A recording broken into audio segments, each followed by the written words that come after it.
ఉన్న బంగారాన్ని విడిపించి ఆ రోజు ఆన్లైన్ రేటుకే మేము కొంటాం. Sharma gold company. Welcome to our channel. ఈరోజు మనతో పాటు శ్రీ విద్యా ఉపాసకులు 40 సంవత్సరాలుగా శ్రీ విద్యా ఉపాసనలోనే ఉన్నటువంటి వ్యక్తి శ్రీ గురు కరుణామయ్య గారు ఉన్నారు.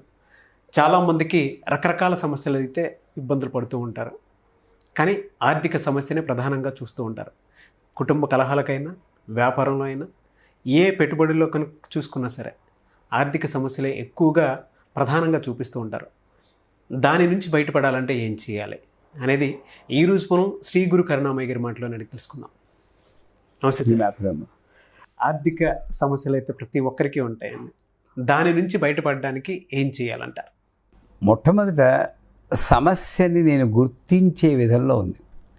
ఓ తలనొప్పి వచ్చినా కూడా అది బ్రెయిన్ ట్యూమర్ ఏమో అని హడిలిపోతే మందే తప్పు. అంచేత సమస్య అంటే నాకు తినడానికి కూడా తిండి లేకుండా, రేపు పొద్దున ఒక చిన్న ఖర్చు వస్తే తట్టుకోవడానికి శక్తి లేకుండా, అంత బలహీన పరిస్థితిలో ఉంటే దాన్ని ఆర్థిక సమస్య అంటారు. నాకు 10 లక్షలు ఉంది, నేను అనుకున్నాను ఇంకో 20 లక్షల కాంట్రాక్టు, అది రావట్లేదంటే అది ఆర్థిక సమస్య కాదండి. నేను అనుకున్న కోరిక నెరవేరట్లేదు. సో సమస్యని నేను గుర్తించాలి ముందు. ఏదైనా సరే మన బుద్ధి వల్ల ఒక కోరిక వస్తుంది, దాన్ని తప్పంటలేదు.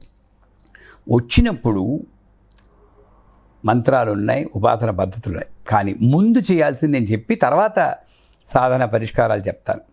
వచ్చినప్పుడు అమ్మవారి ముందు కూర్చుని మొట్టమొదట అమ్మ నీ దయ వల్ల బాగానే ఉంది, థ్యాంక్స్, తృప్తిగా ఉంది, కాకపోతే ఇంకొంచెం ఏదైనా ఉంటే 4 ఖర్చులు కలిసి వస్తాయి, 10 మందికి సాయం చేయొచ్చు, ఆ రకంగా కొంచెం నాకు సాయం చేసి పెట్టు. ఇప్పుడున్న దానికన్నా ఎక్కువ వస్తే ఆ వచ్చిన దాంట్లో 10% నేను కమ్యూనిటీకి ఖర్చు చేస్తానని పెట్టుకోవాలి. లేకపోతే అస్తేయము అన్న దోషం వస్తుంటా. నాది అస్తేయం అన్న దోషం పంచమహాపాతకాలు, నాది కానిది ఒకటి నేను అనుభవించడం. ఇప్పుడు మీరు రోడ్డు మీద వెళ్తున్నారండి, ఎవరో ఒక టైం ఎంత అయిందని అడుగుతారు, మీరు ఎవరినో 8:45 అంటారు, మీరు థ్యాంక్స్ కూడా చెప్పకుండా వెళ్ళిపోవచ్చు. ఉపకారం జరిగింది, మీరు రిటర్న్ చేయలేదు. వీళ్ళందరూ కూడా మీకు టైం చెప్పి, వాళ్ళు వేళకొచ్చి సూర్యుడు, వీచి గాలి, కురిసే వర్షం, అన్నిటికీ నేను రుణపడి ఉన్నాను ప్రకృతికి. అంచేత పుట్టిన ప్రతి వాళ్ళు, ఈ కెమెరామ్యాన్లు, వాళ్ళందరూ కూడా వచ్చిన శాలరీలో 10% ధర్మకార్యాలకు వినియోగించాలి. నాకు 1000 వచ్చింది నైజాంతా, నువ్వు వినియోగించు, రేపు పొద్దున 10,000 వస్తుంది గ్యారంటీ. 10% డబ్బు, 10% సమయం ధర్మకార్యాలు. అది పోతే ఫస్ట్ ఆ ప్రేయర్ తీసుకొని, ఇప్పుడు మీరు అమ్మైనా సరే, మీరు చిన్నప్పుడు మీ అమ్మగారు బొమ్మ ఇస్తారు, ఏడుస్తూ ఉంటారు, మళ్ళీ బొమ్మ ఇస్తుంది, ఏడుస్తూ ఉంటారు, మళ్ళీ మళ్ళీ ఎప్పుడు చూసినా ఏడుపు, ఎన్ని ఇచ్చినా తృప్తి లేదు నీకు అన్నారు కట్టించుకుంటూ.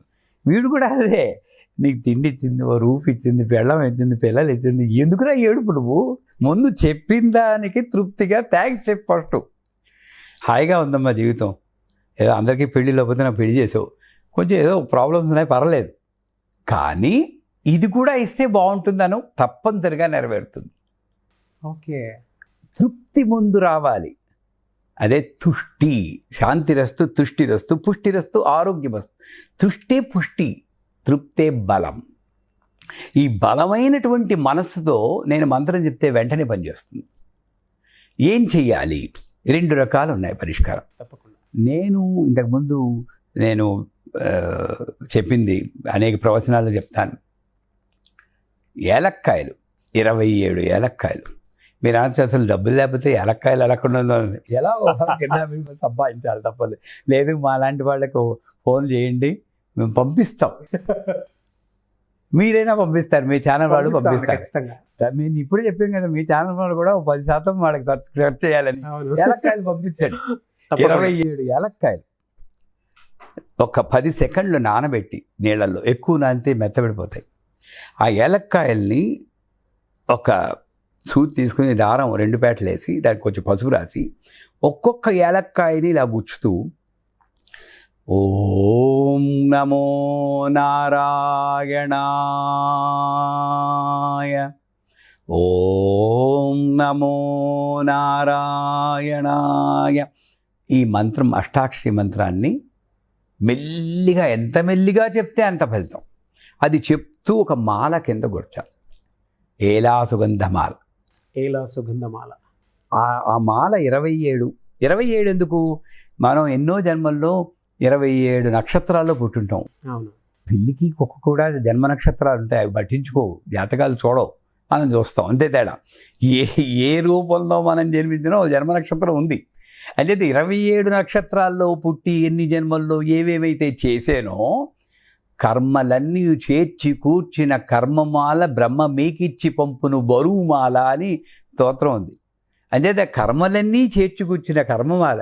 నాయన తెలుసో తెలియకో 27 నక్షత్రాలు ఏవో చేశారు, తీసేసుకో, నన్ను విముక్తిని చేయి, ఈ సమస్య తీర్చేయి. ఒక్కసారి చెప్పండి సార్, అది వ్యూవర్స్ కోసం. అంటే మీరు ఇందాక చెప్పినటువంటి మంత్రాన్ని. కర్మలన్నీ చేర్చి కూర్చిన కర్మమాల బ్రహ్మ మీకిచ్చి పంపును బరువుమాల. మన మెడలో మాల ఉంది, అందరికీ మాల ప్రత్యేకంగా. అందుకే నేను గొలుసులు బయటకు వేసుకోను, అసలు లోపలే ఉంది గొలుసు. ఇంకా నేను బయట వేసుకుని నేను ఎవరికి చూపిస్తాను చెప్పండి? నేను గొలుసు వేసుకున్నంత మాత్రం నేను ఆధ్యాత్మికత, నా ఆధ్యాత్మిక గొలుసులో లేదు. నా ఆధ్యాత్మిక నాకు అమ్మ మీద నమ్మకంలో ఉంది. నేను పైన మంత్రం చెప్తే పని చేస్తుంది, నాకు మీకు అందరికీ చేస్తుంది. చేసి ఈ విధంగా చేయాలి. సో 27 కూర్చి మాల వేసి ఒక వెంకటేశ్వర స్వామి విగ్రహం తీసుకోవాలి. అభయవరద ముద్రలతో ఉన్నది వెంకటేశ్వర. శంఖ చక్ర అభయ వరద ముద్రలతో ఉంటే అది బాలాజీ. గదా పద్మం ఉంటే విష్ణుమూర్తి. అది ఎందుకు అని నన్ను అడగండి, ఇదే తీసుకోవాలి. దానికి సమస్యకి అది ఎందుకంటే ఈ యొక్క విషయం నాకు ఆర్థిక సమస్యలు వచ్చాయి. ఎప్పుడు వచ్చి ఒకసారి బ్యాంకు నుండి మీ బ్యాంకులో 200 రూపాయలే ఉన్నాయన్నారు, అంత సమస్య వచ్చింది. అవునా? మీరు అనుకుంటారు ఇదేదో పూలపాన్ పని, అన్నీ దాటుకుని వచ్చాను. ఆ ఒక్కొక్క సమస్యకు వచ్చి తీరి కొలిది అమ్మ మీద నమ్మకం పెరిగిందే కానీ తగ్గలేదు. అప్పుడు నా శిష్యురాలే అమెరికాలో ఉండి ఒక ఆవిడ పూర్ణిమ అనే ఫోన్ చేసి, గురుగారు మీకు చెప్పాల్సిందానో కాదు, నాకు ఒక కళ వచ్చింది, ఈ ఏదో పూజ ఇలా యాలక్కలన్నీ కట్టి బాలాజీకి వేస్తే బాగుంటుంది, మీ గురువుగారికి చెప్పింది. పూర్ణిమ న్యూయార్క్, ఇప్పుడు కూడా ఉన్నారు. సరే, అప్పుడు ఆ రోజు గురువారం, ఎప్పుడు చేయాలంటే శనివారం. వినదగ్గర ఎవరు చెప్పిన వినంతనే వేగరపడదు, నేను ఒప్పుకోను. అందరు చెప్పింది మీరు చిన్నవాళ్ళు, మీకేం తెలియదు, మీరు చెప్తుండే అందరూ ఎందరో మహానుభావులు, అందరికీ వందనాలు అని చెప్పి ఆవిడ చెప్పగానే తప్పకుండా శనివారం చేస్తానమ్మా అన్నాం. దేవుడు 27 ఏలక్కాయలు పూర్తి నమో నారాయణ వేదే అయిపోయింది.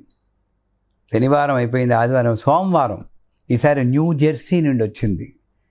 ఆయన పేరు బాలాజీ సుబ్రహ్మణ్యం, భాస్కర్ విశ్వనాథన్. ఆయన ఫోన్ చేశాడు, ఆయన 2 ఏళ్ల తర్వాత ఫోన్ చేశాడండి. ఆయన చేసి, గురూజీ మన్నికం అరవల్లో చెప్పాడు, గమనించాలి, నాకు కలలో కనబడి గురువుగారిని అమ్మని తల్లిదండ్రులను భావిస్తావు కదా, ఇదేనా నువ్వు చూసేది, వాళ్ళు ఎలా ఏం ఇబ్బంది పడుతున్నావు చూడక్కలేదా, వెళ్ళి చూడు మొదటి ఒకసారి అనింది.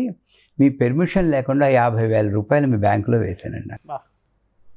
అది ఈ పరిస్థితి. అందరికీ అలా అవుతుందా నేను చెప్పలేను, కానీ తప్పనిసరిగా ఇది పాటిస్తుంటే మనశ్శాంతి వచ్చి కొంత మెరుగు. ఆ కొంత మీరు నేనేం చేస్తున్నా అంటే, 1,00,000 రూపాయలు ఊహించినప్పుడు 10 రూపాయలు వచ్చినా అమ్మో కదులుతోంది అని నేను తృప్తి పడాలి.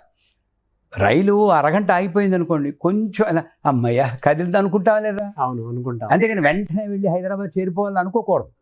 అంటే 10 రూపాయలు వస్తే పనిచేస్తుంది అనుకుంటే ఆ 10 20 అవుతుంది, 20 30 అవుతుంది, 1,00,000 అవుతుంది. అంచేత అది అలాగా సాధించి ఆ మాల కట్టాక దాని చేత్తో పట్టుకుని 3 శ్లోకాలు ఉన్నాయి. ఆ శ్లోకాలు ఈ వీడియోతో పాటు మనం టైప్ చేసి పంపిద్దాం. అందరికీ తెలిసిందే, శ్రీయకాంతాయ కళ్యాణ నిధే దినాం శ్రీ వెంకట నివాసాయ శ్రీనివాసాయ మంగళం. 2 మంగళాశాసన పరిమదాచార్య పురోగమై సర్వైశ్య పురవరాచార్యై సత్కృతాయాస్తు మంగళం. 3 సర్వమంగళ మాంగళ్యే శివే సర్వార్థ సాధికే శరణ్యే త్రంబకే గౌరీ నారాయణ నమోస్తే అని ఆ మాల వెంకటబాబు మెడలో వేయాలి. శనివారం ఒక్కరోజు చేస్తే చాలు.